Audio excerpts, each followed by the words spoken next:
Ibu takut mati nggak? Takut mati nggak? Ibu ini takut mati. Ibu pengen masuk surga nggak? Bagaimana itu logikanya itu? Jalan umum itu terganggu.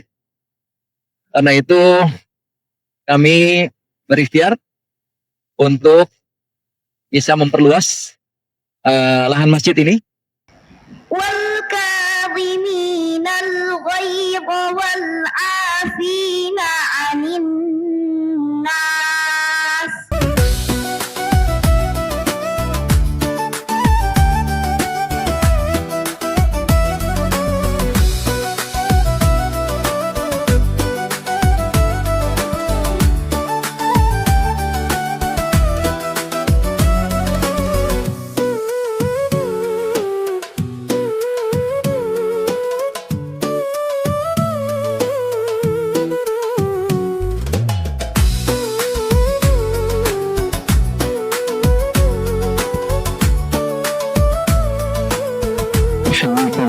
تحية الإسلام وتحية الإسلام هي السلام. السلام عليكم ورحمة الله وبركاته. الحمد لله وكفى والصلاة والسلام على نبي المصطفى وعلى آله وصحبه أهل الصدق والوفاء. أما بعد. Yang terhormat Ketua TCM Kebonbaru Bapak Dr. Haji Fitriadi Muslim SHMH Hafizahullah, semoga Allah menjaga beliau. Yang terhormat Ketua PDM Jakarta Selatan Bapak Dr. Haji Edi Sukardi MPD Hafizahullah, semoga Allah menjaga beliau. Yang terhormat Bapak Ketua PWM DKI Jakarta Bapak Dr. Ahmad Abu Bakar SEMM Hafizahullah, semoga Allah menjaga beliau. Dan yang sama-sama kita muliakan bintang tamu kita, Bapak atau Buya Dr. Haji Anwar Abbas MM MAG Hafizahullah, semoga Allah menjaga beliau. Dan Bapak dan Ibu, Bapak-bapak dan Ibu semuanya, para hadirin tamu undangan yang kami cintai karena Allah Subhanahu wa Ta'ala.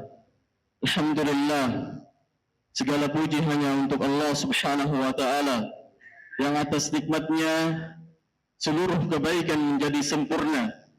Salawat serta salam semoga selalu tercurah limpahkan kepada Nabi kita Muhammad sallallahu alaihi wasallam. Para hadirin yang semoga dirahmati oleh Allah Subhanahu wa Ta'ala, pada hari ini kita dapat berkumpul, bermuajahah di tempat yang insyaAllah mubarakah, di aula Masjid Nurul Haq Kebonbaru, dalam rangka halal bihalal, mempererat ukhuwah dan silaturahim kita setelah kita melewati ibadah pada bulan suci Ramadan dan kita masih dalam nuansa Ramadan setelah Ramadan. Dan alhamdulillah kita berada di penghujung Syawal. Para hadirin tamu undangan yang semoga dirahmati oleh Allah Subhanahu wa Ta'ala, marilah sama-sama kita memasuki acara yang pertama, yaitu pembukaan. Dengan sama-sama kita buka acara kita pada hari ini dengan mengucapkan Bismillahirrahmanirrahim. Acara berikutnya yaitu pembacaan ayat suci Al-Quran dan sari tilawah yang akan dibacakan oleh Ananda Kaisha Firdausi Nuzula. Ananda ini merupakan talibah atau siswi di SD Muhammadiyah 06 Tebet Timur. Sekarang sudah kelas 4 SD dan sudah juga menjuarai beberapa ya turnamen atau lomba-lomba. Maka kita sama-sama dengarkan pembacaan ayat suci Al-Quran dari Ananda Kaisha. Kepada Ananda, waktu dan tempat kami persilahkan.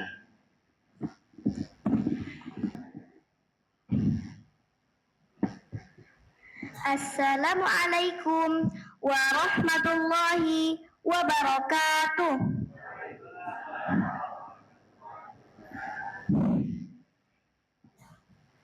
A'udzu billahi minasy syaithanir rajim. Bismillahirrahmanirrahim. Wasari'u ila maghfiratin min rabbikum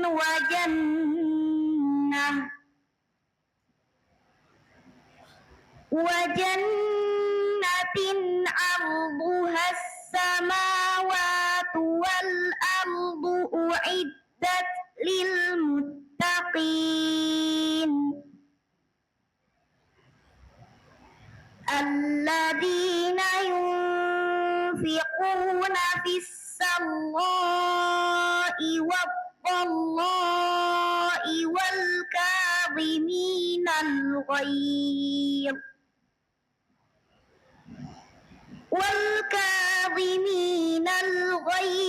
والعافين عن الناس والله يحب المحسنين والذين إذا فعلوا فاحشة أو ظلموا أنفسهم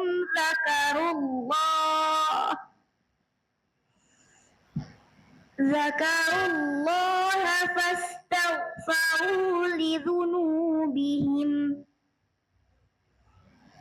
ومن يغفر الذنوب إلا الله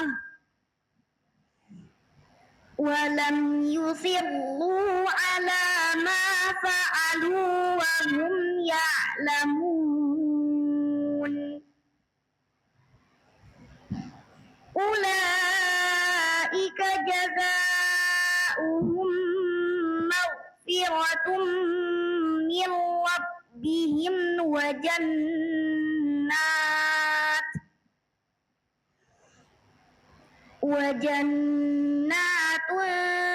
تجري من تحتها الأنهار خالدين فيها ونعم أجر العاملين Sadaqallahul azim. Aku berlindung kepada Allah dari godaan syaitan yang terkutuk dengan menyebut nama Allah yang Maha Pengasih lagi Maha Penyayang. Dan bersegeralah kamu mencari ampunan dari Tuhanmu dan mendapatkan surga yang luasnya seluas langit dan bumi, yang disediakan bagi orang-orang yang bertakwa, yaitu orang yang berinfak baik di waktu lapang maupun sempit, dan orang-orang yang menahan amarahnya dan memaafkan kesalahan orang lain. Dan Allah mencintai orang yang berbuat kebaikan, dan juga orang-orang yang apabila mengerjakan perbuatan keji atau menzalimi diri sendiri, segera mengingat Allah, lalu memohon ampunan atas dosa-dosanya. Dan siapa lagi yang dapat mengampuni dosa-dosa selain Allah?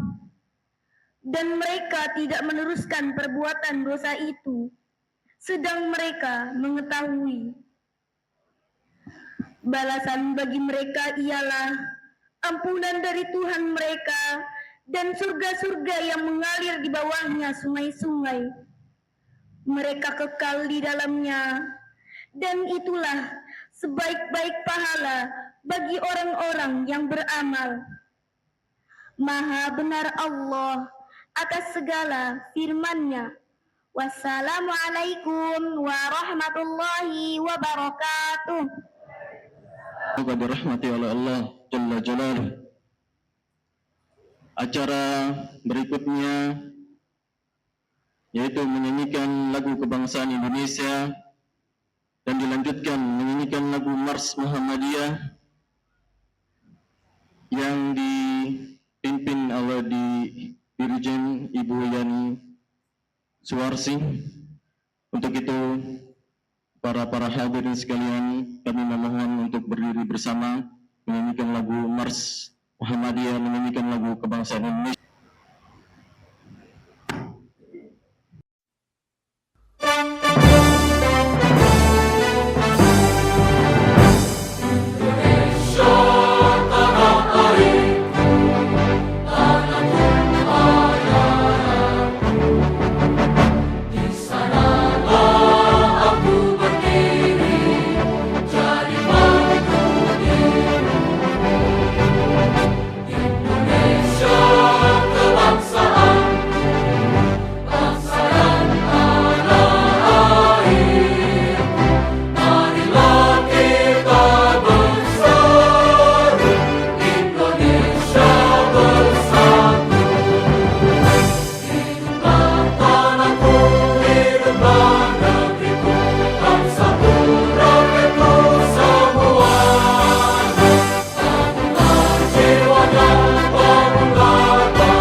Tuhan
Hadirin tamu undangan yang semoga dirahmati oleh Allah Subhanahu wa taala. Acara selanjutnya kita akan menyaksikan video profil Masjid Nurul Haq Muhammadiyah Kebon Baru. Marilah sama-sama kita saksikan cuplikan dari Masjid Nurul Haq ini. Di tengah hiruk-pikuk Jakarta Selatan, tepatnya di sudut tenang Kebon Baru, Tebet, berdiri sebuah bangunan yang bukan sekedar tumpukan bata dan semen. Ia adalah saksi bisu sujud-sujud panjang para hamba, pusat energi bagi masyarakat, dan rumah bagi mereka yang mencari ketenangan. Selamat datang di Masjid Nurul Haq. Lebih dari sekadar tempat ibadah, ia adalah detak jantung spiritual bagi warga sekitar. Ramadan. Bulan suci Ramadan selalu menjadi momentum paling dinamis di Masjid Nurul Haq. Melalui panitia Ramadan yang berdedikasi dan ikhlas karena Allah, persiapan dimulai jauh sebelum hilal terlihat. Semangat kebersamaan diawali dengan kerja bakti massal membersihkan rumah Allah, buka puasa bersama, tarhib Ramadan, buka puasa bersama, tarawih berjamaah, pesantren kilat, bazar murah, penyaluran zakat, sampai dengan pengadaan sholat Idul Fitri, memastikan setiap sudut masjid siap menyambut tamu-tamunya dengan kenyamanan terbaik. Idul Fitri, gema takbir yang menggetarkan jiwa, selalu punya cerita tersendiri di sini. Setiap tahunnya, Masjid Nurul Haq bertransformasi menjadi titik kumpul kemenangan. Saat Idul Fitri tiba, barisan saf menyatu, meleburkan perbedaan dalam balutan maaf. Idul Adha. Begitu pula saat Idul Adha. Semangat pengorbanan dihidupkan melalui gotong royong panitia dan masyarakat sekitar. Dari pengelolaan hewan kurban yang amanah hingga pendistribusian yang tepat sasaran, Nurul Haq memastikan keberkahan itu sampai ke tangan mereka yang membutuhkan. Taman ilmu dan kajian tematik. Namun, iman tak hanya dirawat setahun sekali. Di Masjid Nurul Haq, ilmu adalah asupan harian. Melalui berbagai kajian tematik yang relevan dengan problematika umat, hingga pendalaman kitab suci secara mendalam, masjid ini menjadi oase intelektual. Mulai dari kultum yang singkat namun padat makna, hingga kajian kitab yang dipandu oleh para ustadz berpengalaman. Di sini, setiap pertanyaan menemukan jawaban, dan setiap kegelisahan hati ditenangkan oleh untayan nasihat agama.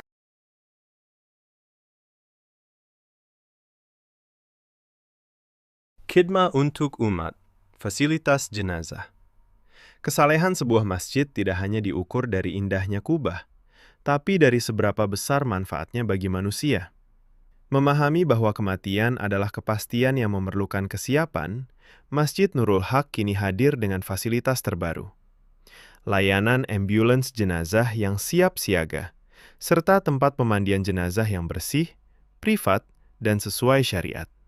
Fasilitas ini adalah wujud nyata khidmah atau pelayanan kami kepada masyarakat sekitar, karena memuliakan mereka yang telah berpulang adalah tanggung jawab kita yang masih berjuang. Jembatan kebaikan, santunan, dan sosial. Tangan di atas selalu lebih baik dari tangan di bawah. Prinsip ini dipegang teguh melalui berbagai aksi sosial yang menjadi nafas Masjid Nurul Haq. Kami percaya, keberkahan masjid terpancar dari senyum para yatim dan duafa yang terbantu. Setiap rupiah zakat fitrah, zakat mal, hingga fidyah yang diamanahkan disalurkan dengan penuh tanggung jawab. Tak hanya itu, kebersamaan dipererat melalui tradisi jamuan subuh, sebuah momen sederhana namun bermakna, di mana jamaah duduk melingkar, menikmati hidangan bersama, dan meruntuhkan sekat-sekat sosial di antara kita. membangun rumah di surga, perluasan dan pembangunan. Seiring bertumbuhnya jamaah dan kebutuhan umat, visi besar kini tengah kita bentangkan. Masjid Nurul Haq terus berupaya meningkatkan kapasitas melalui proyek perluasan lahan dan pembangunan fasilitas yang lebih memadai. Ini bukan sekedar membangun fisik bangunan, melainkan membangun peradaban. Kami mengajak Bapak, Ibu, dan seluruh muhsinin untuk menanam amal jariah di tanah ini. Karena setiap jengkal lahan yang kita bebaskan dan setiap bata yang kita susun akan menjadi saksi yang membela kita di hadapan Sang Halik kelak. Harapan ke depan Masjid Nurul Haq.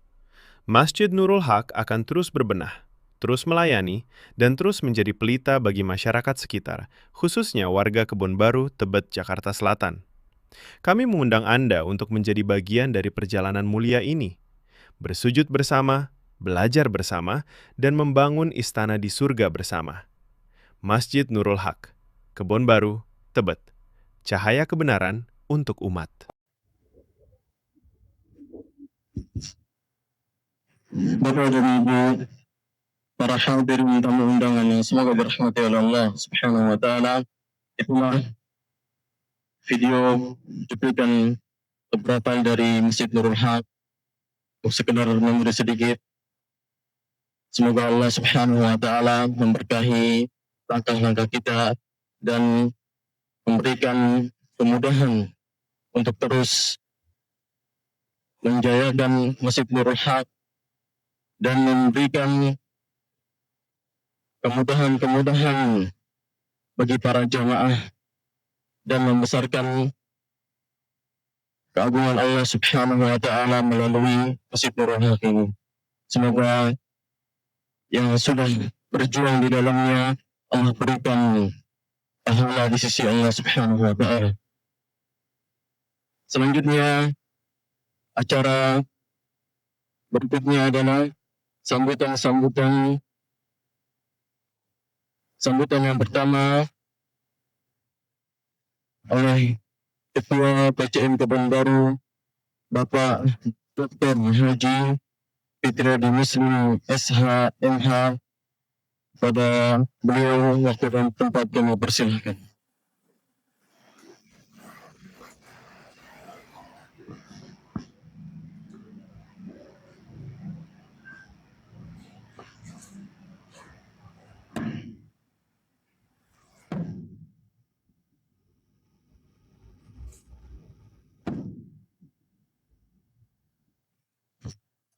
Bismillahirrahmanirrahim.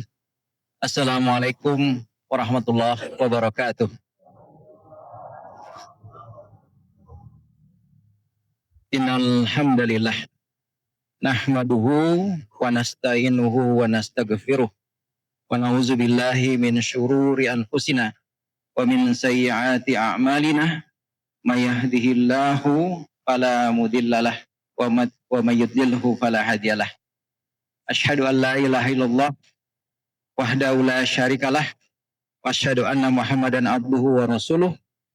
Allahumma salli wa sallim wa barik ala Muhammadin wa ala alihi wa sahbihi ajmain. Amma ba'du.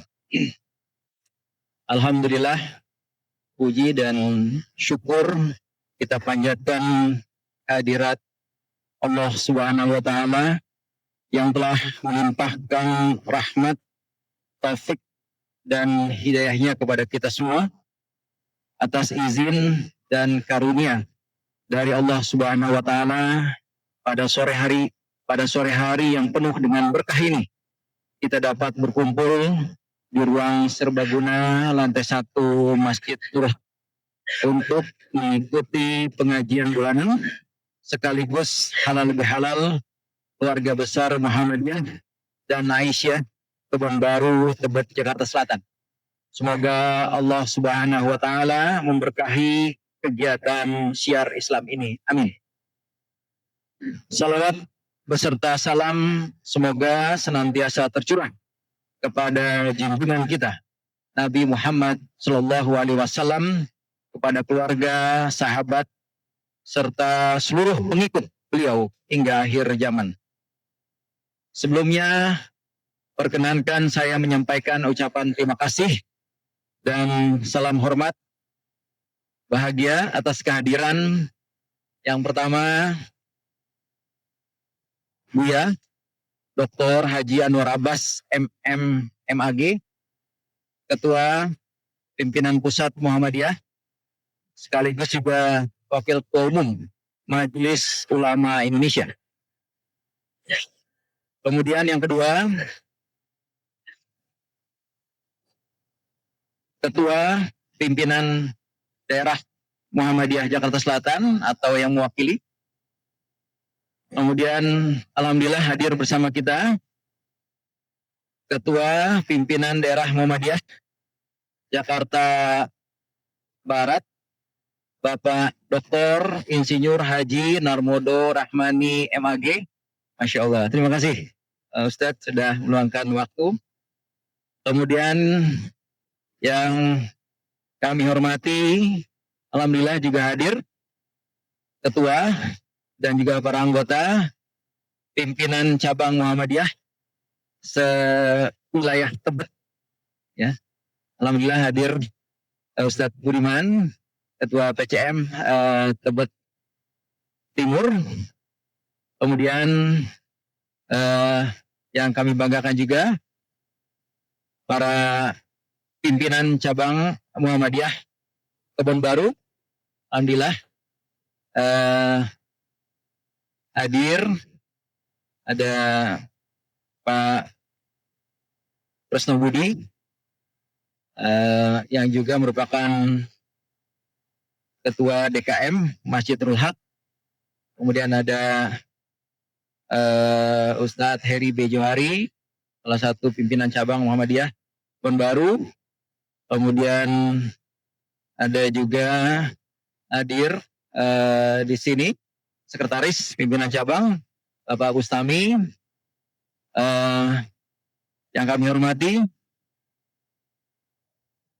Ketua dan anggota Pimpinan Cabang Asia Kebon Baru dan jajaran. Terima kasih Bu Marhama. Kemudian yang kami banggakan juga para ketua dan seluruh pengurus DKM Masjidul Haq. Tak lupa saya juga menyampaikan ucapan terima kasih, salam hormat untuk penasehat pimpinan cabang Muhammadiyah Kebon Baru. Alhamdulillah hadir ada Ustadz Insinyur Haji Satriawan Tanjung, ada Dr. Alizar Anwar, adiknya Buya Anwar Abbas. Kemudian ada Pak Dr. Toha, ya, dan juga Bapak Ibu hadirin tamu undangan yang mohon maaf tidak bisa saya sebutkan satu persatu tanpa mengurangi rasa hormat semata-mata karena pertimbangan efektivitas waktu. Pertama-tama izinkan saya menyampaikan rasa syukur dan kebahagiaan atas terselenggaranya kegiatan ini. Momentum halal bihalal yang kita laksanakan hari ini bukan sekedar tradisi, tetapi merupakan sarana untuk saling memaafkan, membersihkan hati, dan mempererat hubungan persaudaraan di antara kita. Sejalan dengan tema kita hari ini, yaitu mempererat silaturahmi, meneguhkan ukhuwah, dan menguatkan gerakan dakwah berkemajuan di Kebon Baru, maka setidaknya ada 3 hal penting yang perlu menjadi renungan kita bersama. Yang pertama, silaturahmi adalah kekuatan mempererat silaturahmi. Jadi silaturahmi adalah kekuatan sosial umat. Dengan silaturahmi kita saling mengenal, saling memahami, saling menguatkan dalam kehidupan bermasyarakat, khususnya di lingkungan Muhammadiyah dan Aisyah Kebon Baru.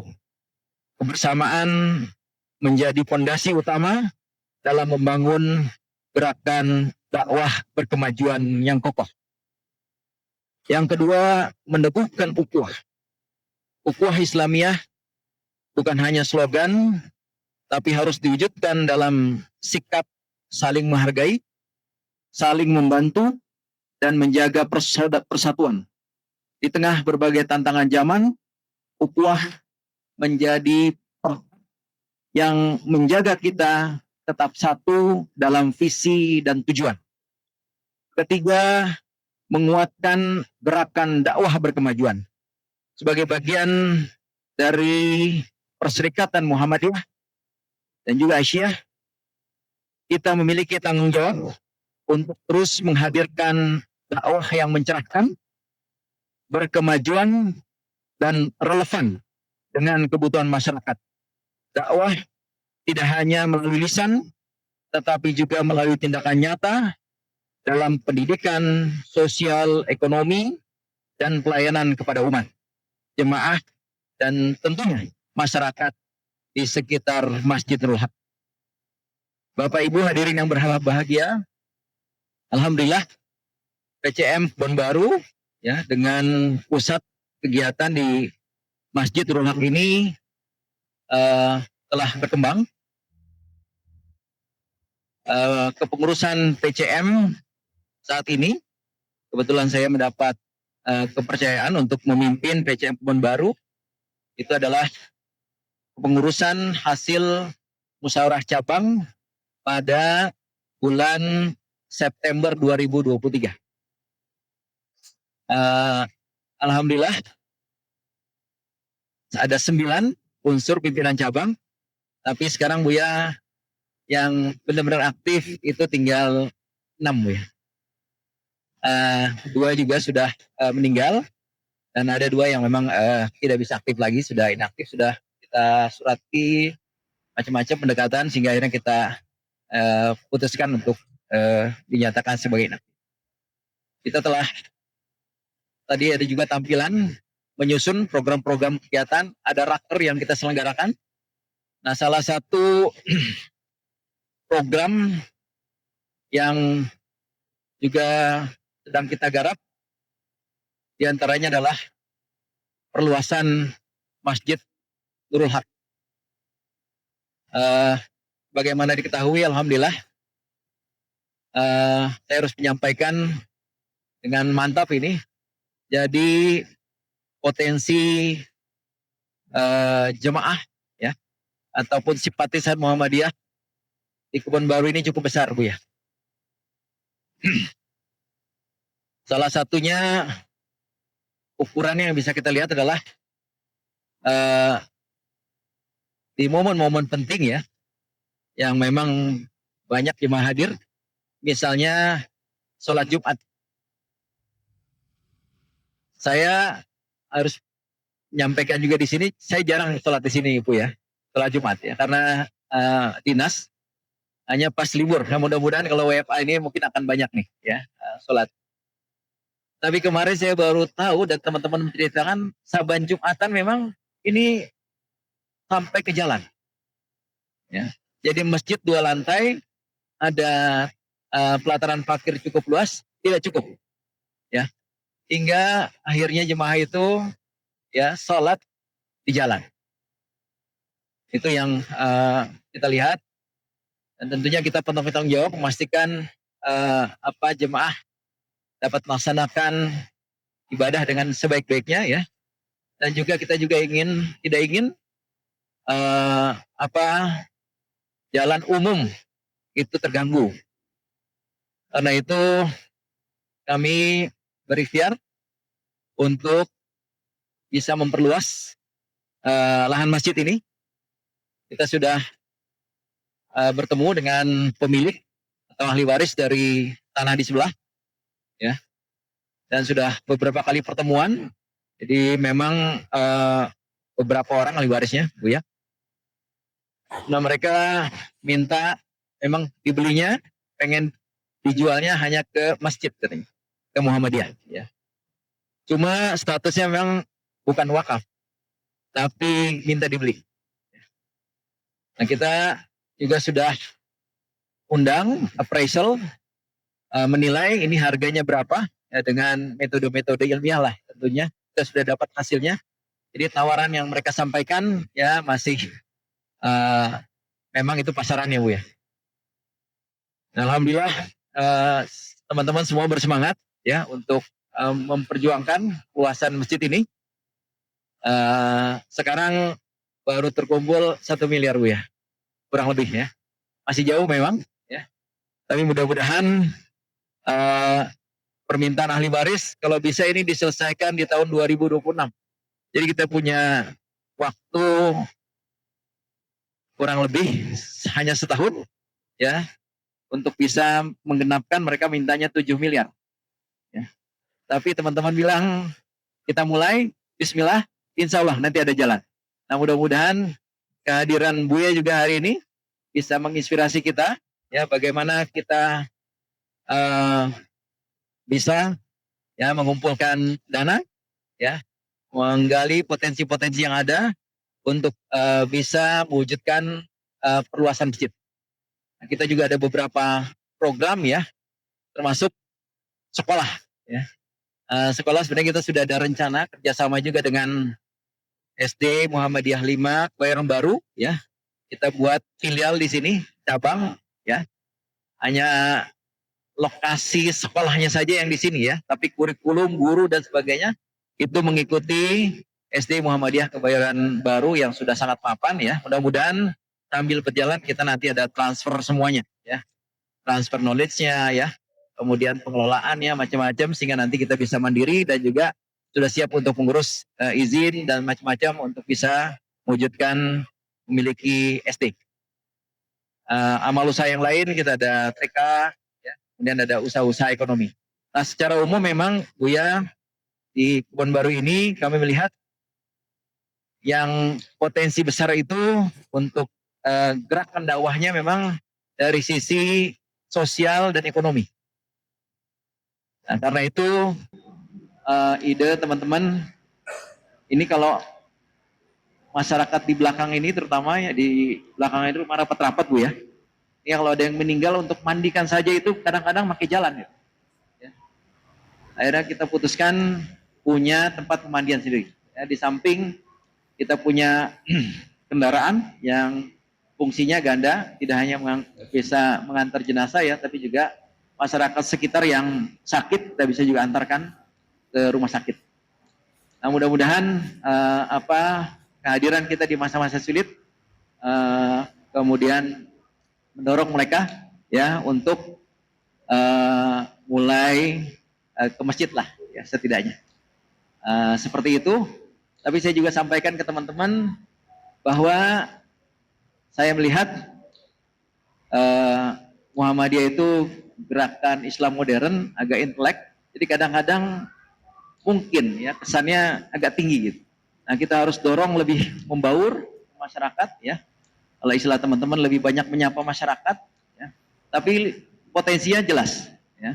Jumatan, kemudian Idul Fitri diam-diam ternyata penuh terus. 2 lantai habis sampai ke jalan, ibu-ibu sampai di jalan penuh. Ya. Karena itu ini potensinya besar. Bapak Ibu hadirin yang berbahagia, jadi momentum halal bihalal ini juga menjadi saat yang tepat bagi kita untuk saling memaafkan. Tidak ada manusia yang luput dari kesalahan, baik disengaja maupun tidak disengaja. Oleh karena itu, dengan segala kerendahan hati, marilah kita saling membuka pintu maaf, agar langkah kita ke depan menjadi lebih ringan dan penuh keberkahan.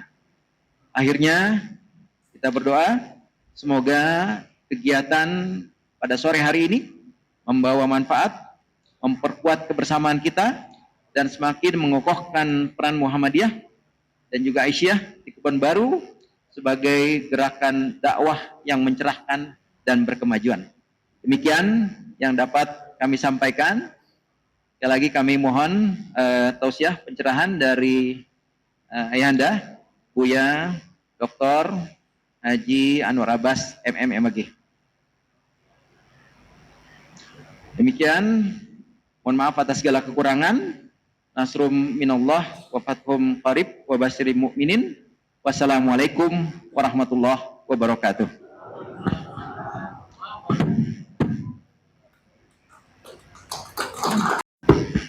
Terima kasih, jazakallahu khaira. Kami sampaikan kepada Bapak Ketua PJM Kebon Baru, Bapak Dr. Haji Fitriadi Muslim, SHMH. Acara selanjutnya yaitu acara inti tausiah yang akan disampaikan oleh Buya Dr. Haji Anwar Abbas MM MAG. Beliau adalah Ketua Pimpinan Pusat Muhammadiyah dan Wakil Ketua Umum MUI Pusat. Dan informasi yang perlu kami sampaikan para hadirin tamu undangan, bahwasanya setelah selesai kajian nanti akan ada penyerahan kantor sekretariat secara simbolis, dan kami memohon kepada Buya Dr. Haji Anwar Abbas untuk menyerahkan secara simbolis kantor sekretariat PCM, PCA, dan PRM, dan kami memohon kepada ketua-ketua dari PCM dan PCA serta PRM untuk bisa maju ke depan. Dan selanjutnya marilah sama-sama kita dengarkan tausiah dari Buya Dr. Haji Anwar Abbas MA MAG. Waktu dan tempat kami persilahkan. Fa'alaihi an yatafaddal mashkura wa ma'jura.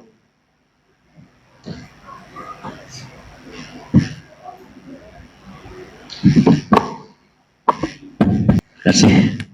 Assalamualaikum warahmatullahi wabarakatuh.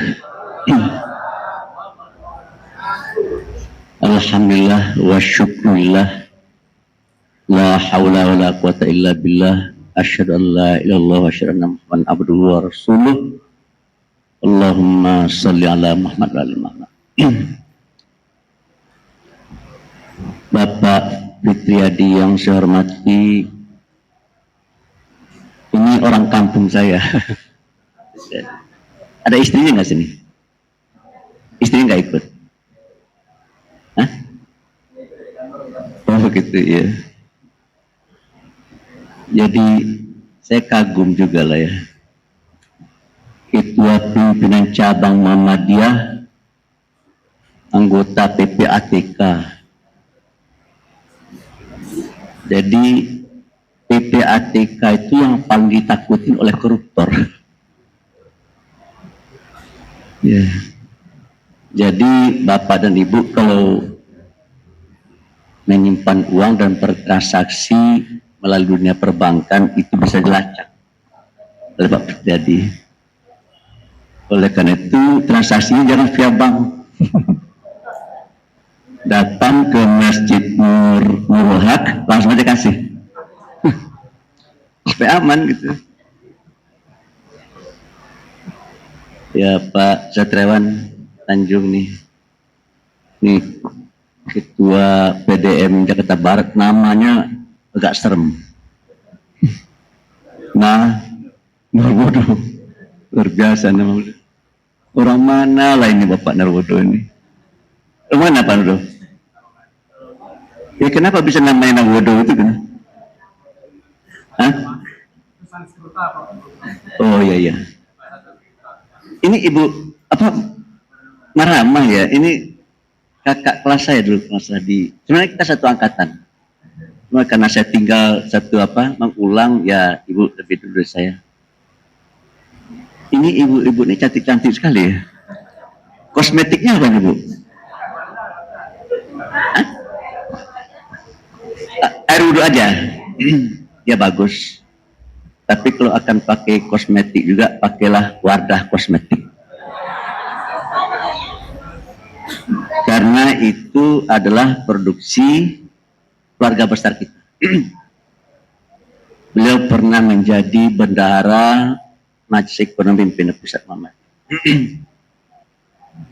Beberapa hari yang lalu saya dengan Ketua Umum Pak Haidar Nasir datang ke rumah beliau karena beliau mewakafkan tanah yang cukup luas di pinggir Pantai Padang.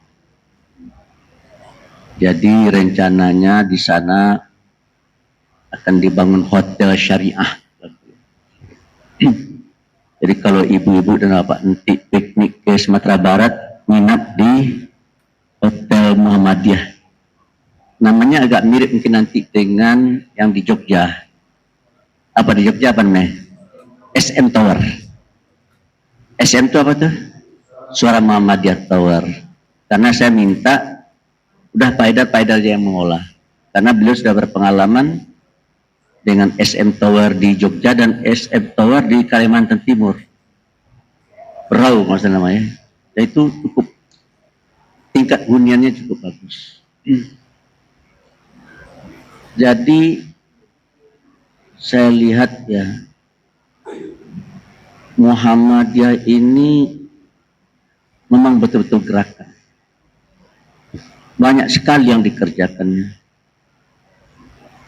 Karena banyak yang dikerjakannya, banyak masalah ini. Jadi kalau kita tidak punya kerja, tidak ada masalah. Tapi kalau banyak kerja, banyak masalah. Saya tadi pergi ke Unimar. Bapak Ibu tahu Unimar apa? Ada yang tahu ya? Ada yang tahu nggak Unimar? Universitas Muhammadiyah AR Fakhruddin. Unim Muhammadiyah. AR itu AR Fakhruddin. Sampai di sana setelah rektornya memberikan sambutan, ujung-ujungnya masalah. Apa masalahnya? Masalahnya mirip dengan yang dialami oleh Masjid Nurul Haq ini. Kampusnya sempit. Ini juga masjidnya lahannya sempit. Ya solusinya ya diperlapang gitu aja. Tidak hanya bisa hati yang diperlapang ini. Udah Pandrabas, kalau masjid kita sempit ya udah hati aja diperlapang. Tidak boleh gitu. Hati diperlapang tapi lahannya juga diperlapang. Saya terus terang saja Pak Fityadi ambil tanah yang di sebelah. Berapa tadi? 7 miliar. Ini saya jawab ya berdasarkan pengalaman pribadi. Saya punya staf, tidak apa-apa saya sebutkan ini baik. Namanya Dr. Afif Fauzi Abbas. Namanya Abbas juga tapi tidak ada hubungan genetik ya, Ibu Maram tahu ya. Dia staf saya tapi dia punya rumah. Sementara saya atasnya nggak punya rumah.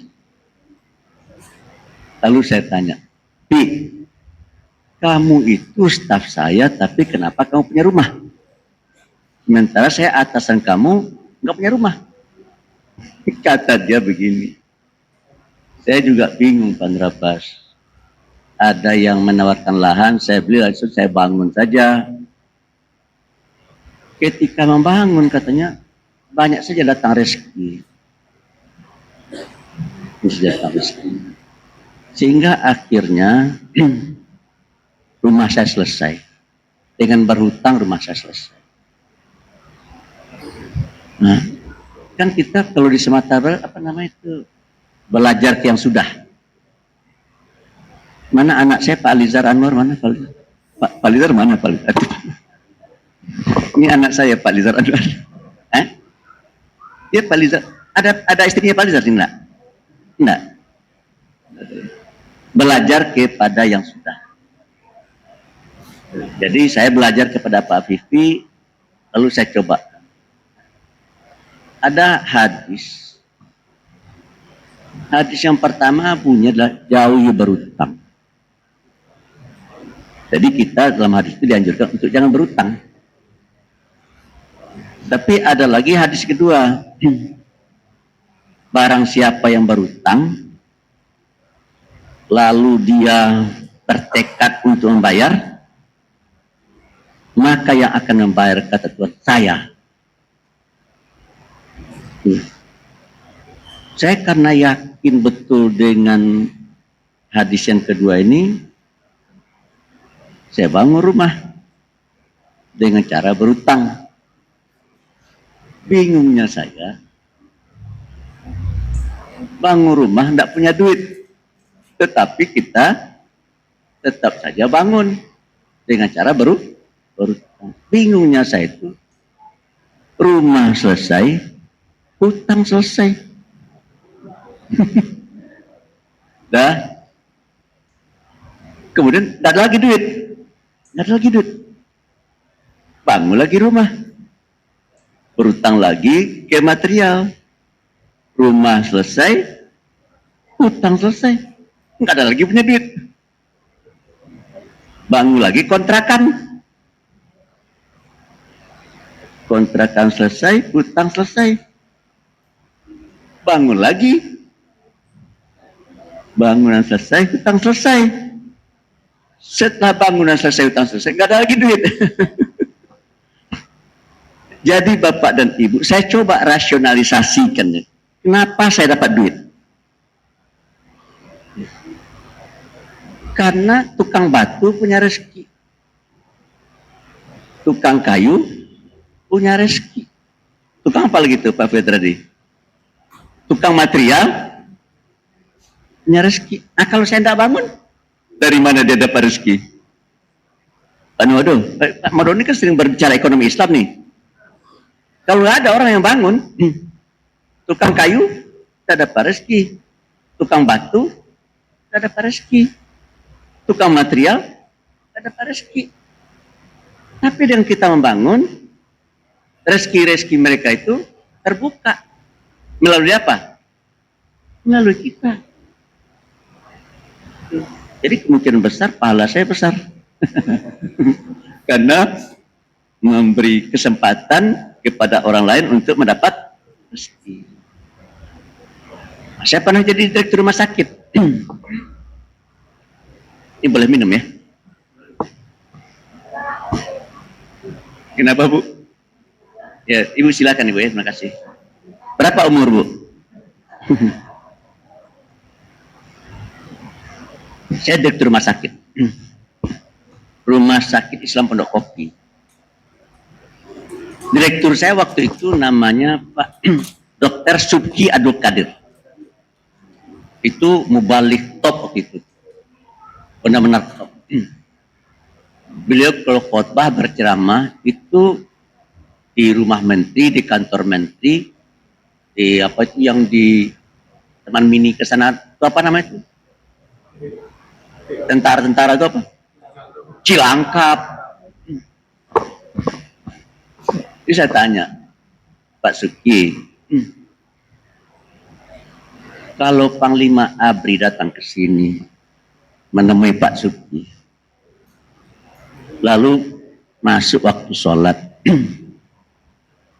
kemana akan Pak Suki bawa?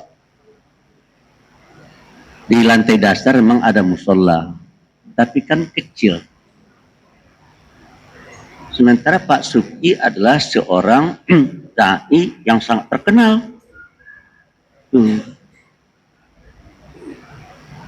Oleh karena itu saran saya, ini saya sebagai direktur, beliau direktur utamanya. Saran saya Pak Suki, ayo kita buat masjid. Tahu enggak apa jawab Pak Suki?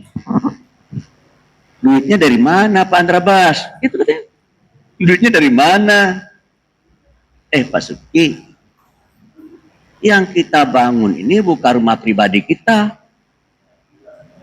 Yang kita bangun ini adalah rumah Allah. Udah kita bangun.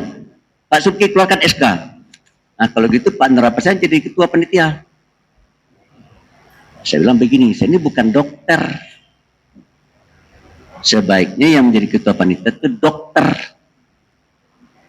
Maka kita tunjuklah dokter menjadi ketua panitia, namanya Dokter Nasir Nugroho.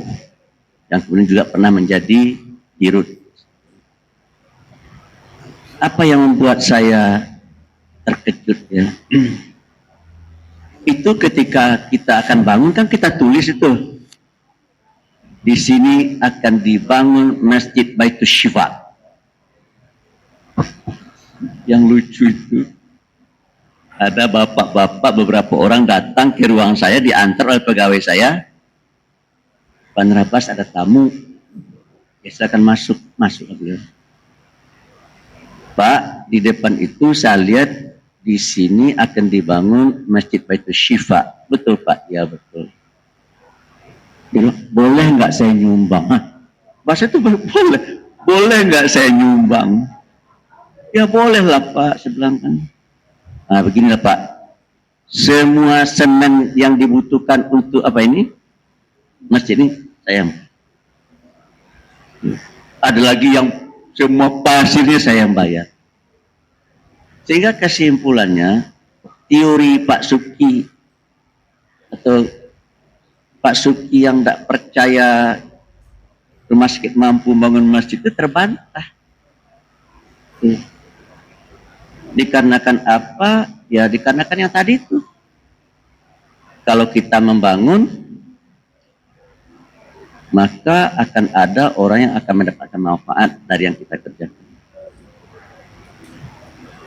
Oleh karena itu, termasuk negeri ini akhir-akhir ini agak kurang membangun. Lebih banyak memberi makan bergizi. Mesti kan bangun, buat jembatan, ya, buat airport, buat pelabuhan, ya kan ya, buat sekolah, buat rumah sakit. Tapi setelah 1 tahun lebih ini belum kelihatan ini, sehingga akibatnya ya kalau kita tidak bangun, ya nggak dapat gitu ya. Nah, oleh karena itu bapak-bapak dan ibu-ibu, termasuk di rumah tangga kita. Makanya saya tidak setuju dengan Pak Fitriadi. Pak Fitriadi ini masih tinggal di komplek Mertua Indah. So, kalau kita tinggal di komplek Mertua Indah, kita akan merasa nyaman di situ. Sehingga tidak terdorong untuk membangun. Tetapi saya yakin dan percaya Pak Fitriadi sudah punya rumah. Mas saya kan hanya memberikan komentar, Pak Fitriadi tinggal di mana? Ya di sini Pak Nraba, di rumah Mertua Indah. Tapi saya yakin Pak Fitriadi sudah punya di tempat lainnya.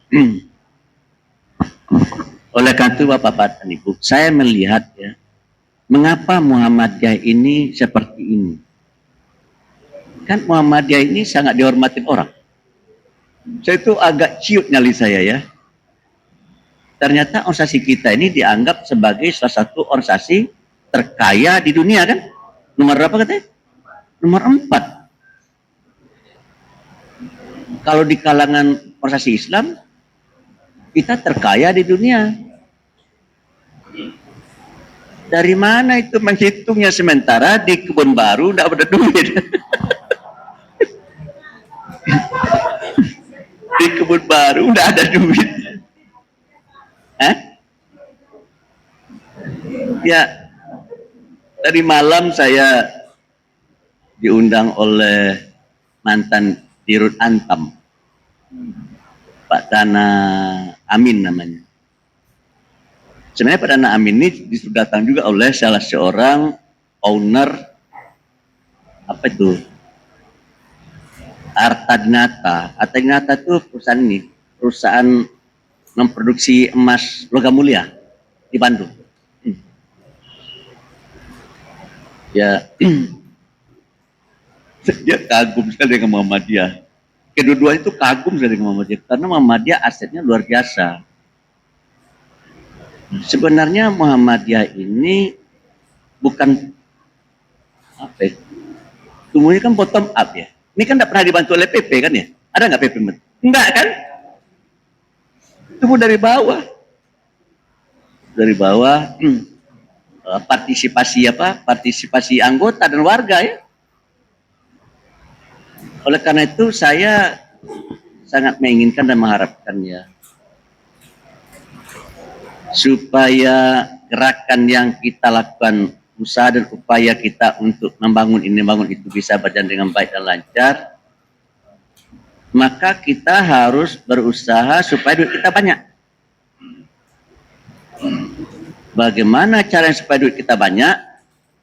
Kita usahakan duit anggota kita banyak. Bagaimana caranya supaya duit anggota kita banyak?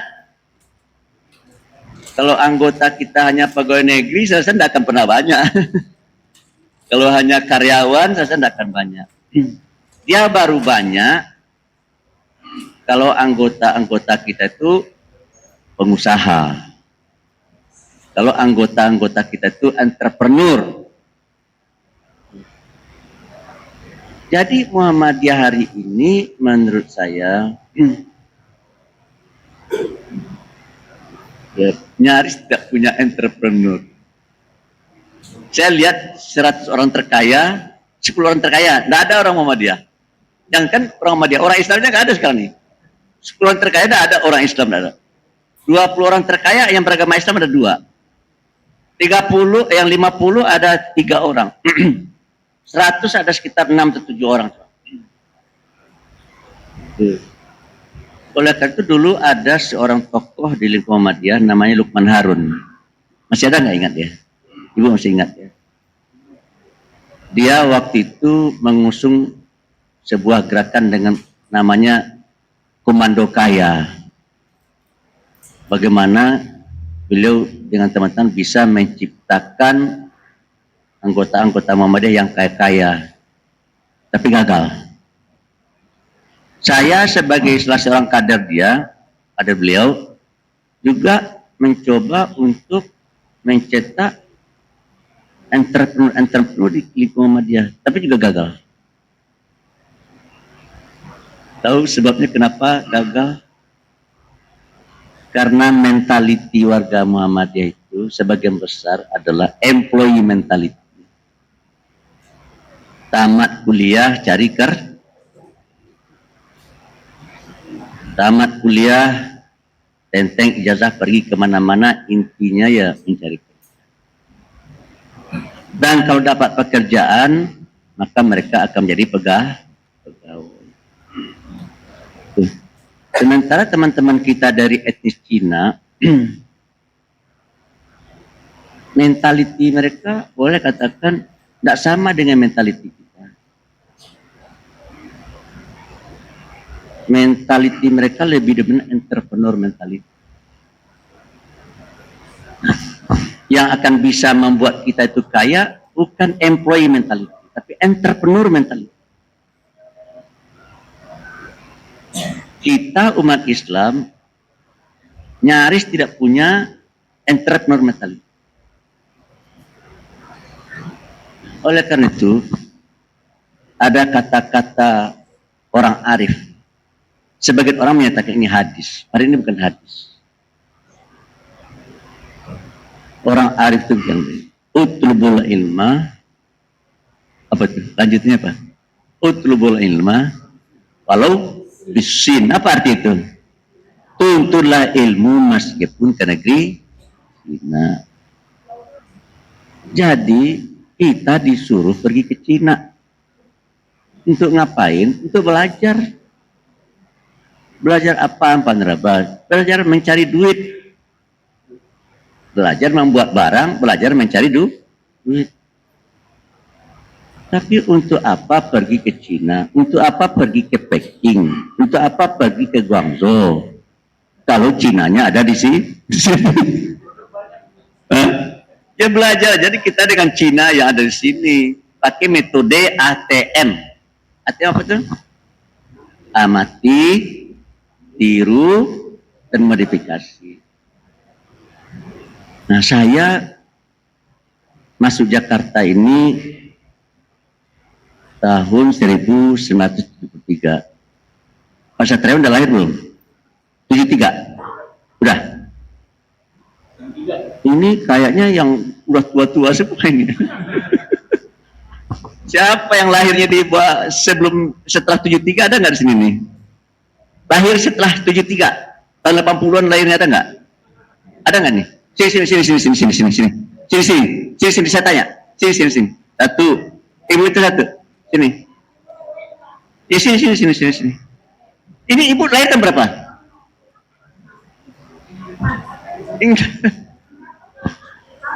Ini maksud saya lahirnya setelah tahun 73. Kok ibu nggak mungkin? Siapa namanya, Mbak? Tahun berapa lahirnya? 80. Ya, 80. Dikasih duit. Dikasih duit. Iya. Karena ini udah all generation semua kecuali ibu.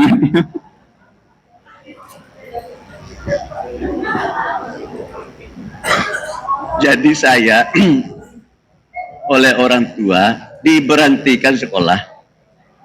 2 kali diberhenti sekolah. Terakhir ketika akan ujian besok, ujian kelas 3 SMA, hari ini harus berangkat ke Jakarta. Dengan tujuan berdagang emas di Pasar Negara. Pasar Negara, Pasar Orang Padang. Pasar Senen, Pasar Orang Padang. Pasar Tanah Abang, Pasar Orang Padang. Pasar Blok M, Pasar Orang Padang. Pasar Santa, Pasar Orang Padang. Pasar Mesti, Pasar Orang Padang. Itu fakta yang saya lihat tahun 73. Lalu hari ini kemana? Ya udah berganti ownernya. Salah satu penyebab itu adalah setiap Senin dibakar, maka ada pedagang baru yang masuk. Setiap Tanah Abang terbakar, ada pedagang baru yang masuk. Lewat mana dia masuk? Lewat kebijakan. Begitu Tanah Abang terbakar apa dibakar dia? Begitu Tanah Abang terbakar atau dibakar, itu dibangun kembali. Ketika dibangun kembali, diserahkan kepada developer. Developer itu bisnismen. Dia bicara tentang rugi laba. Tuh. Setiap terbakar, dibangun oleh developer. Kalau dibangun oleh developer, prinsipnya prinsip pasar. Siapa yang bisa membeli mahal, yang dapat. Sehingga orang-orang Padang yang tadinya berdagang di situ, karena harganya tinggi, tak mampu lagi beli, tersingkir. Nah, disitulah saya punya kesamaan pandang dengan Pak Yusuf Kala. Ada pasar yang terbakar, jangan diserahkan pembangunannya kembali kepada developer. Tapi dibangun sendiri oleh pemerintah supaya pedagang-pedagang yang sudah berdagang di situ tetap bisa kita bela kepentingannya gitu. Tapi kalau seandainya penyelesaian sudah diserahkan kepada mekanisme pasar, ya teori Darwin itu yang berlaku. Teori Darwin apa tuh? Apa teori Darwin, Pak Toha apa teori Darwin itu? Survival of the fittest. Yang akan survive itu, yang akan bisa tumbuh dan berkembang itu adalah yang paling prima, yang paling kuat uangnya, yang paling kuat modalnya, yang paling hebat ilmunya gitu kan. Nah, saya sebagai orang Padang mencoba mengamatin. Kata seorang sosiolog terkenal di negeri ini, kebetulan orang Minang juga, Mokhtar Naim. Ada nggak yang kenal seni Mokhtar Naim ini? Ananda Alizar? Pernah dengan namanya. Beliau adalah, meskipun saya panggil Ananda, beliau lebih tua dari saya. Tapi kan nama beliau Alizar Anwar. Nah, itulah hebatnya nama Anwarnya. Syukur Alhamdulillah beliau sudah hampir 80 ya, tapi masih kuat. Saya punya kecurigaan. Biasanya orang kalau udah tua, tapi masih kelihatan muda, ini bukan kata saya, kata mantan rektor sebuah perguruan terkenal, besar kemungkinan dia punya istri 2 atau 3. Ini bukan kata saya ini. Tapi tadi setelah saya cek ternyata tidak ya Pak ya. Jadi itu kan teori. Teori itu tidak 100% benar. Tapi kebanyakan ada benarnya gitu ya. Saya perhatikan 2 suku ini memang berbeda. Antara orang Minang, kata Mokhtar Naim, ada 2 suku bangsa di negeri ini yang sangat menonjol dalam bidang ekonomi. Yang pertama suku bangsa Cina, etnis Cina, yang kedua dari etnis Minangkabau. Saya kalau saya belum tahun 70-an bisa membenarkan. Tapi kalau untuk hari ini agak sulit saya menerima teori itu. Karena saya lihat suku-suku bangsa lain di luar Minang dan Cina juga banyak yang. Contoh suku Bugis ya. Orang terkaya, salah satu orang terkaya sekarang yang muncul, newcomer, kan orang Bugis. Siapa namanya? Haji Isam ya, bapaknya Bugis, tapi ibunya dari Kalimantan. Saya perhatikan bagaimana orang Cina mendidik anak dan bagaimana orang Minang mendidik anak. Saya perhatiin ya, kalau orang Padang lah istilahnya, lebih mudah nyebutnya, itu orang Padang kalau sukses, dia tokonya di Tanah Abang, rumahnya di Pondok Indah. Kalau orang Cina saya lihat ya, konsepnya tidak sama dengan konsep orang Padang. Kalau orang Padang, antara rumah dengan toko atau toko dengan rumah dia pisah.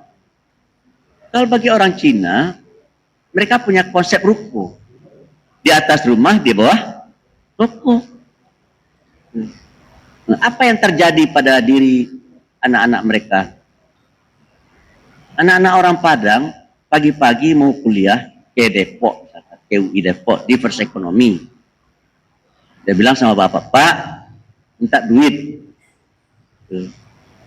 Lalu bapaknya rogoh kantong, kasih duit. Sambil ngomong nih, belajar yang sungguh-sungguh ya. Kamu harus jadi orang hebat, jangan kayak bapak. Karena bapaknya orang kaya nih. Bapaknya udah sukses secara ekonomi, tapi bapaknya bilang, kamu belajar yang benar. Kamu harus lebih hebat, jangan kayak bapak. Kalau orang Cina, saya lihat anaknya bilang gini. Anaknya turun dari atas, dari ruko, atas, wah, Pak minta duit. Kata bapaknya, itu ada orang lagi berbelanja, layani dulu. Dikasih barang, diambil duit. Dikasih barang, diambil, dikasih barang, diambil duit. Pak, ini udah terlambat, udah ambil itu duit. Tuh, diambil, dia berangkat. Sore-sore anak orang Padang pulang. Kemana dia pulang? Dia pulang ke Pondok Indah. Anak orang Cina pulang, dia masuk ke dalam rukonya. Begitu dia masuk dalam rukonya, dia mau lari ke atas. Di stop oleh ibunya. Jangan naik dulu ke atas. Taruh tas kamu di situ. Ada orang lagi berbelanja. Kasih apa? Barang diambil. Kasih barang. Mas, saya sudah apa? Sudah capek sekali mau mandi. Silakan. Bapak dan Ibu, bisa nggak Bapak dan Ibu membayangkan anak orang Cina kuliah di Fakultas Ekonomi di UI. Anak orang Padang kuliah di Fakultas Ekonomi di UI. Di kelas yang sama dan dengan guru serta dosen yang sama. Dengan dosen anak-anak orang Cina tadi. Lalu anak orang Padang di wisuda, anak orang Cina di wisuda. Selesai di wisuda, anak orang Padang pulang ke rumahnya, anak orang Cina pulang ke rumahnya. Sampai di rumah, anak orang Padang mendapati bapaknya meninggal. Anak orang Cina sampai di rumah didapati bapaknya meninggal. Pertanyaan yang paling penting diajukan di situ Mas Lapat. Siapa dari kedua anak ini yang paling siap untuk melanjutkan usaha orang tuanya? Kenapa ibu menjawab orang Cina, anak orang Cina? Ya, karena anak orang Cina menguasai teori dan juga menguasai praktek. Anak orang Padang menguasai teori, tidak menguasai praktek. Kenapa anak orang Padang tidak menguasai praktek? Karena anak orang Padang tidak dibiasakan dengan the real business itu. Oleh karena itu sudah bisa diperkirakan kalau usaha orang tuanya akan dilanjutkan, kemungkinan suksesnya untuk anak orang Padang itu kecil. Karena dia hanya tahu teori, tidak tahu praktek. Sementara anak orang Cina kemungkinan suksesnya akan sangat besar karena dia tahu dan dia tahu. Nah, inilah masalah kita Bapak dan Ibu. Banyak orang tua kita pengusaha, tetapi anaknya nggak ada jadi pengusaha. Dikarenakan apa? Dikarenakan oleh bapak dan ibunya setiap hari dikuliahin. Apalagi ibunya. Kira-kira kalau bapak dan ibu di rumah, siapa yang paling sering ngomong sama anak, bapak atau ibu? Ya, ibu. Kata ahli neuroscience, mengapa perempuan banyak ngomong? Mengapa bapak kurang ngomong? Ternyata ada sebabnya. Jadi berdasarkan penelitian itu, perempuan itu punya potensi untuk ngomong 20.000 kata sehari. Ini bukan kata, ini ilmu nih. Menurut ilmu, perempuan itu punya potensi untuk berbicara 20.000 kata. Sementara laki-laki hanya 7.000. Jadi berapa tuh? Hampir 4 kali lipat ya perempuan. Makanya kita yang jadi suami ini pada menderita. Kenapa kita menderita? Karena dikuliahin terus oleh istri di rumah. Iya, makanya dikuliahin terus. Dan pengalaman dikuliahin oleh istri itu pernah dialami oleh salah seorang sahabat. Jadi sahabat ini sudah jenuh juga, dia diomelin oleh istri, diceramain oleh istri kan. Lalu dia pergi ke suatu rumah untuk curhat. Dia ingin curhat kepada Amirul Mukminin, namanya Umar bin Khattab. Jadi sahabat ini ingin curhat, ingin menyampaikan unek-uneknya gitu ya. Setelah diperlakukan oleh istrinya setiap hari kayak begitu kan. Lalu sampai di rumah Umar, terdengar suara meninggi gitu. Dia dekati, ternyata Umar sedang dimarahin oleh istrinya. Jadi kemungkinan Jokowi dimarahin oleh istrinya, SBY dimarahin oleh istrinya, Soeharto dimarahin oleh istri. Yang tidak dimarahin oleh istri siapa?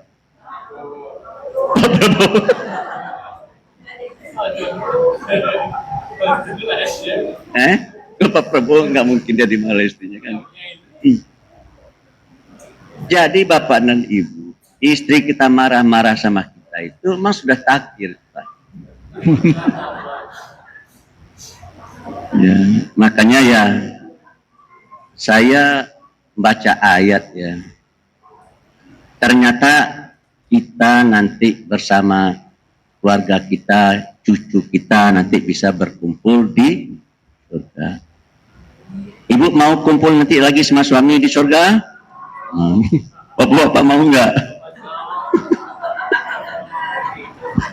Ini kata Ustadz Abdul Somad nih ya. Ini kata Ustadz Abdul Somad nih kan. Kata Ustadz Abdul Somad, beliau ceramah. Ibu-ibu, bapak-bapak mau nggak nanti kumpul lagi sama pasangan hidupnya? Mau, kata ibu-ibu kan. Tapi bapak-bapaknya diam aja kan.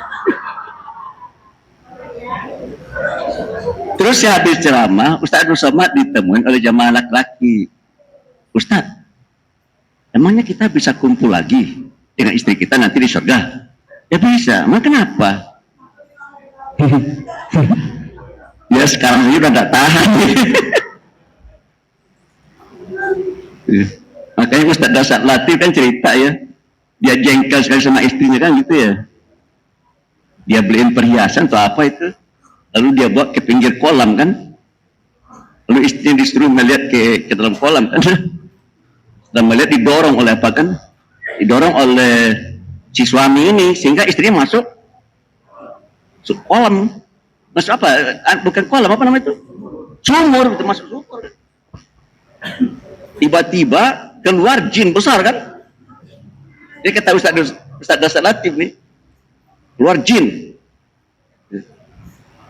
Ada apa ini jin? Ada apa ini?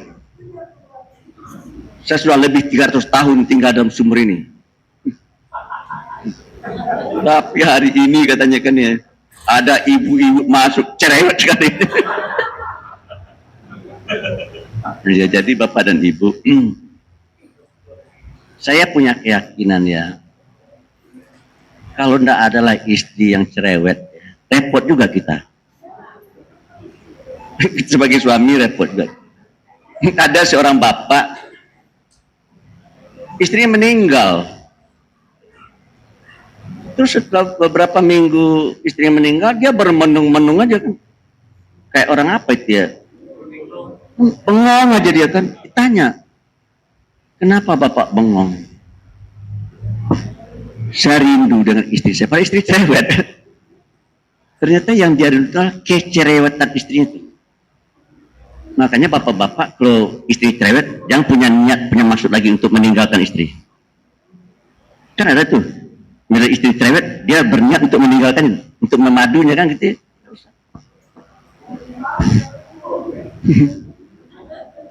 Saya ditanya oleh Ketua PWM Bengkulu, Buya ini kan umurnya sudah 71 tahun.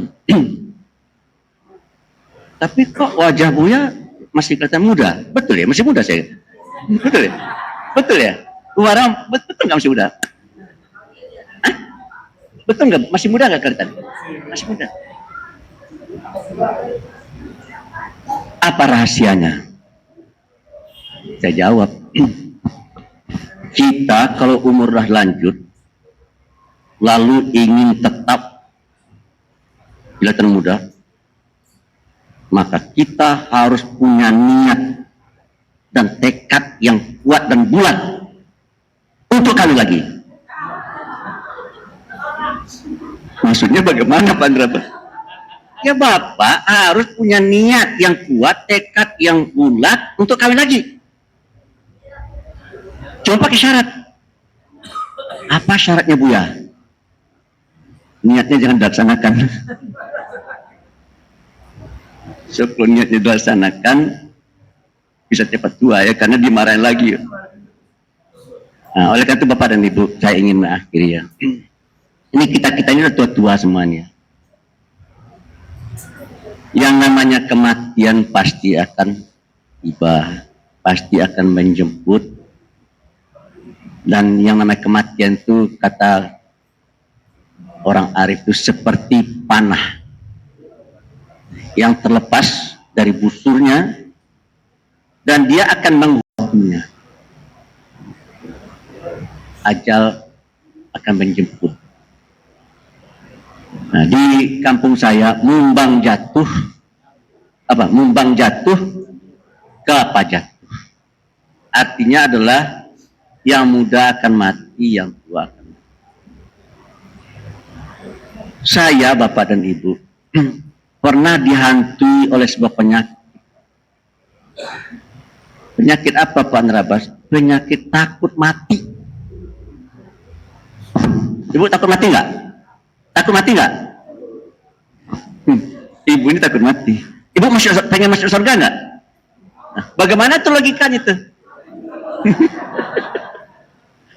Ibu itu takut mati tapi pengen masuk surga. Untuk bisa masuk surga harus mati dulu lah. Nah, jadi saya itu dulu takut sekali mati. Lalu datanglah salah seorang anak muda ke ruangan tempat saya dirawat. Pak Nerabas ini saya lihat stres ini.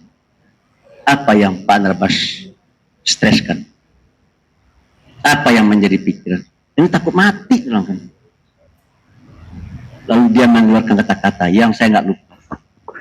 Kata begini, Pak Nerabas, kerjakan saja apa yang menjadi pekerjaan Pak Nerabas.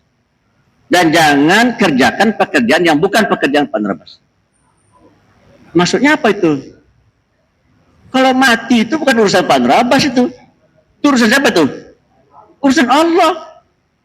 Urusan Pak Anwas berobat cuma. Itu masuk ke dalam otak. Sehingga saya sekarang nggak lagi takut mati. Nggak takut lagi saya mati. Ketika saya naik pesawat ke Pekanbaru, kan apa tuh? Apa? Disturban ya. Nggak takut saya mati. Tapi meskipun saya tidak takut mati, bukan tidak ada ketakutan pada diri saya. Saya tetap memiliki ketakutan. Apa ketakutan saya? Saya sangat takut sekali bagaimana nasib saya setelah mati. Kalau sebelumnya saya takuti mati. Kalau hari ini saya tidak takut mati. Ya saya takuti apa? Bagaimana nasib saya setelah mati. Ini saya simpulkan.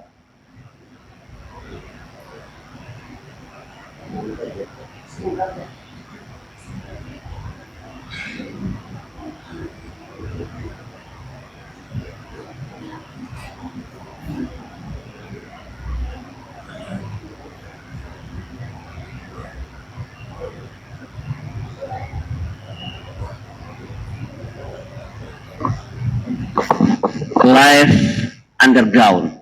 Judulnya apa itu arti bahasa Indonesia kita? Hidup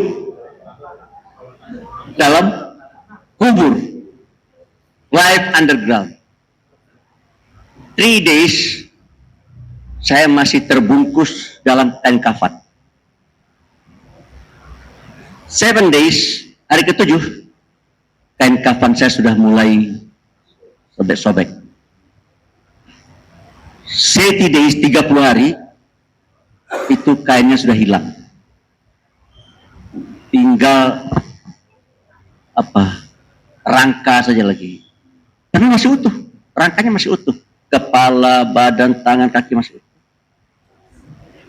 90 hari, itu sudah mulai terpotong-potong, copot-copot. 1 tahun udah tinggal tempora aja lagi sama tungkai. 7 tahun udah tidak ada lagi. Jadi kita ini akan mengalami ini nih. Jadi ibu yang waktu muda ibu pasti cantik ya. Waktu muda ibu pasti cantik. Untung ibu tidak ketemu saya waktu muda.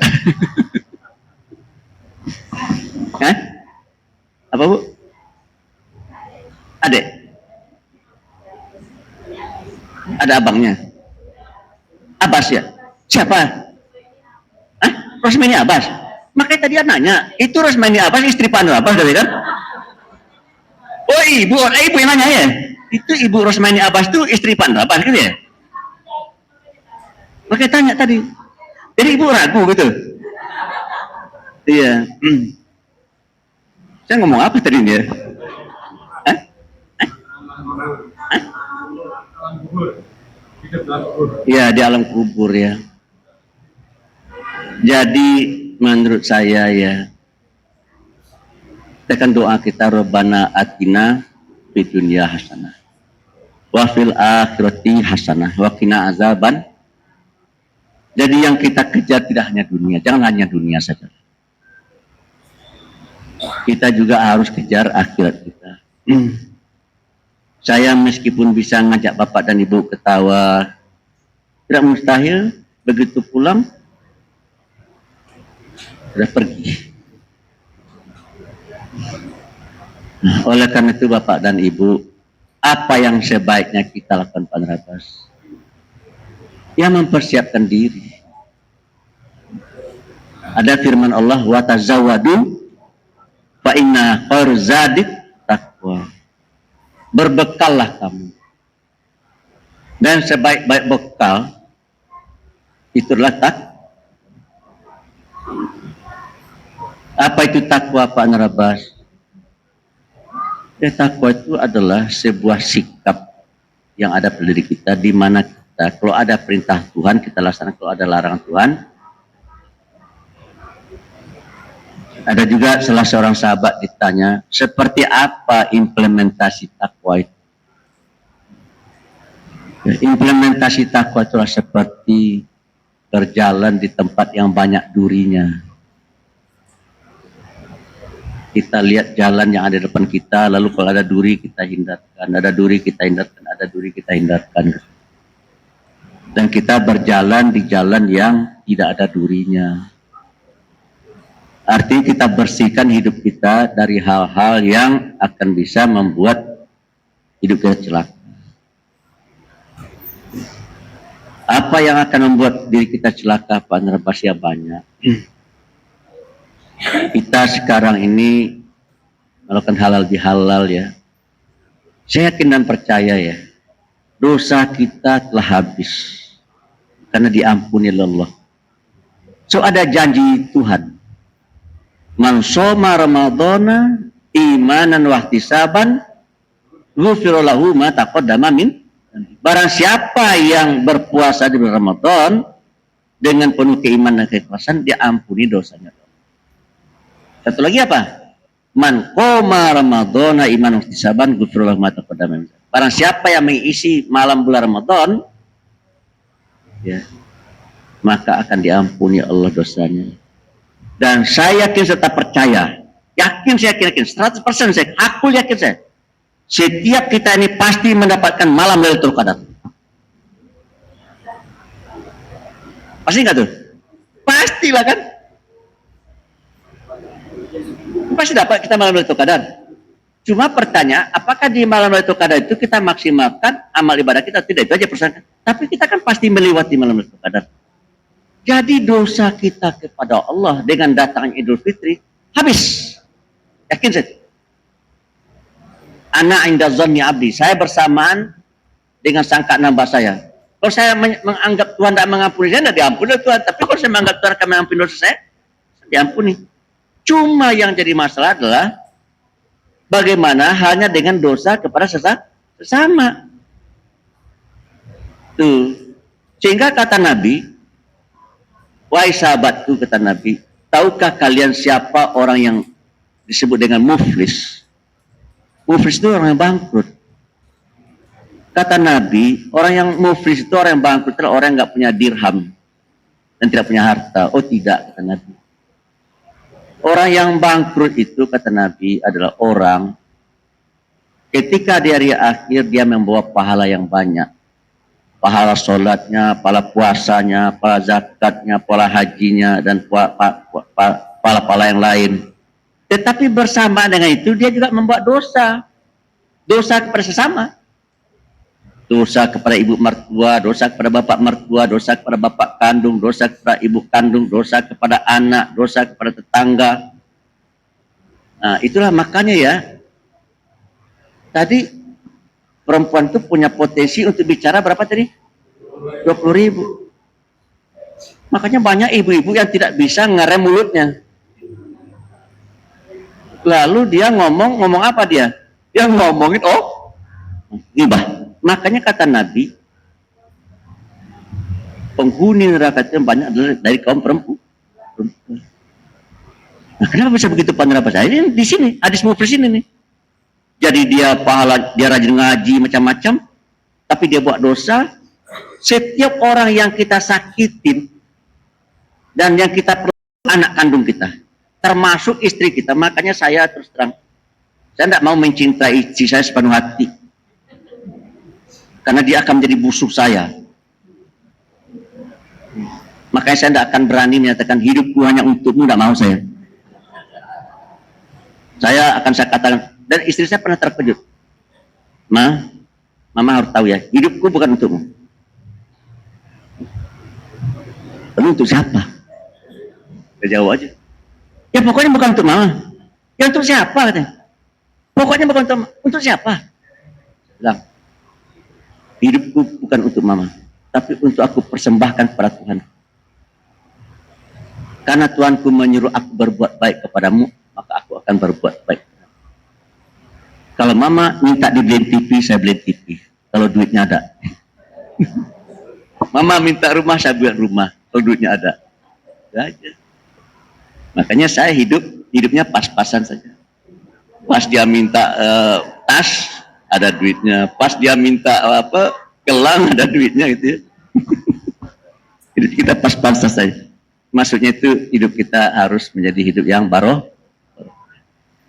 Jadi Bapak dan Ibu, oleh karena itu halal bihalal ini sebenarnya tujuannya adalah untuk menghapus dosa kita bersama. Saya tidak bisa membayangkan itu. Kalau dosa kita kepada Tuhan dihapus, dosa kepada sesama sudah hilang, jadi berarti kita sudah kembali kepada Makanya namanya Idul Fitri. Idul Fitri itu kembali, fitri itu fitrah, suci. Suci dari apa? Dari dosa, gitu ya. Nah, cuma setelah suci buat lagi, gitu ya. Oleh karena itu sebaiknya kita bapak dan ibu tawasau bil haq, tawasau bis sabri. Suami harus menasihatin istri, istri juga harus bisa menasihatin suami. Setiap uang yang diberikan kepada ibu tanya, dari mana duitnya? So kalau ibu tidak tanya, nanti dijarak oleh PPATK. Mungkin kita akan bilang sama istri, kamu usil amat sih. Tapi kalau menurut saya, untuk kebaikan kita, sebaiknya istri bertanya. Sehingga suami tidak akan neko-neko gitu. Dia tidak akan mau membawa uang ke rumah yang nggak jelas. Terus kalau sampai di rumah nanti ditanya oleh istri, tidak bisa jawab, kan pusing juga kita kan gitu ya. Nah inilah. Jadi kalau seandainya kita sudah bisa membangun dan mengembangkan hidup yang tawasabil sob, ya insya Allah hidup kita akan diberkahi dan dididik oleh Allah Subhanahu Wa Taala. Lalu pertanyaan Bapak tadi itu gini, Bapak yang bertanya, apakah kita masih bisa kumpul lagi sama istri gitu ya? Dijelaskan oleh Ustaz Abdul Somad, Pak, kalau istri kita nanti sudah hidup bersama kita di surga, semua perilakunya yang tidak Bapak suka itu nanti nggak akan ada lagi. Jadi semua perilakunya itu adalah perilaku yang menyenangkan. Oleh karena itu nanti kita akan kembali hidup bersama di surga dalam suasana yang menyenangkan. Terima kasih. Wabillahi taufiq wal hidayah. Assalamualaikum warahmatullahi wabarakatuh.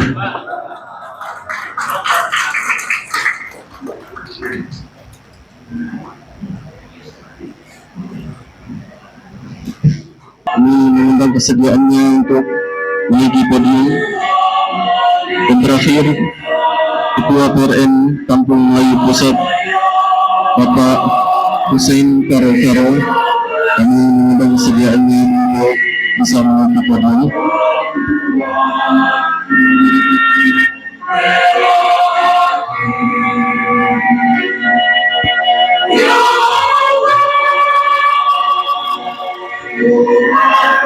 Ya, yang pertama kepada Ketua PCN Kebon Baru Bapak Haji Fitriadi.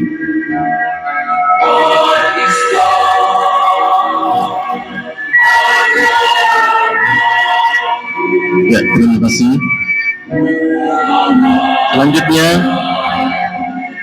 Ketua PCA Ibu Dr. Anda Haja Marhamah.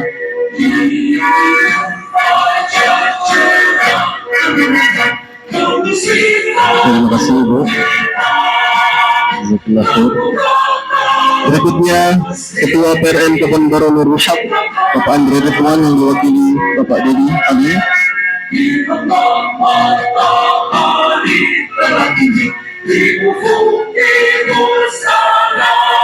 Ya, terima kasih Bapak. Selanjutnya Ketua PRN Kampung Dalam Bapak Abdul Rashid. Ya,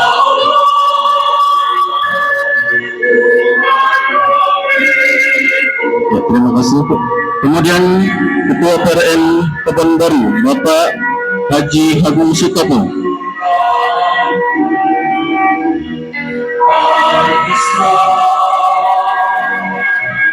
Yang terakhir pada Ketua PRN Kampung Melayu Pusat Bapak Hussein Karo.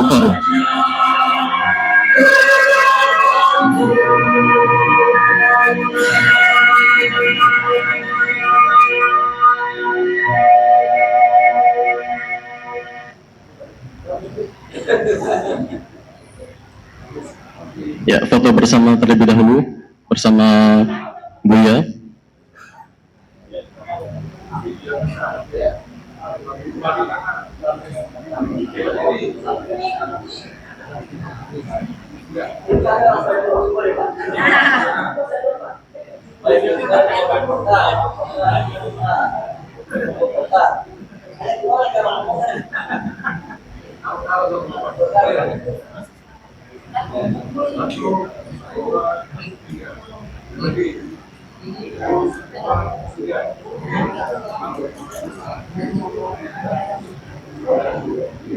Ya, terima kasih kepada Buya dan Ketua PCM, Ketua PCA dan PRM Kebanbaru.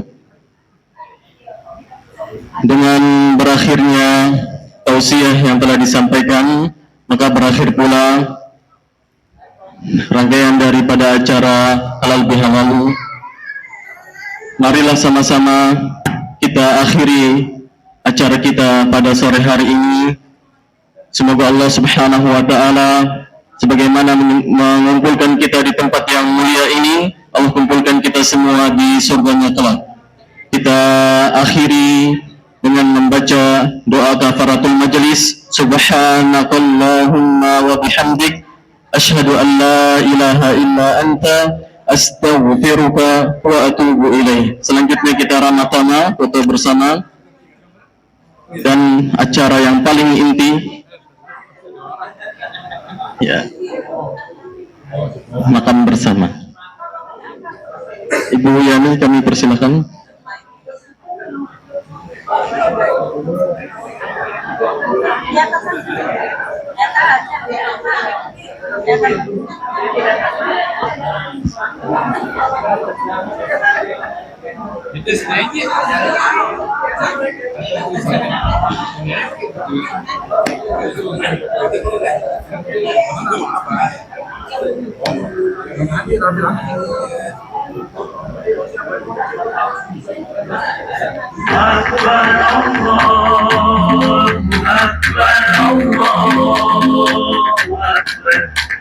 La ilaha illallah.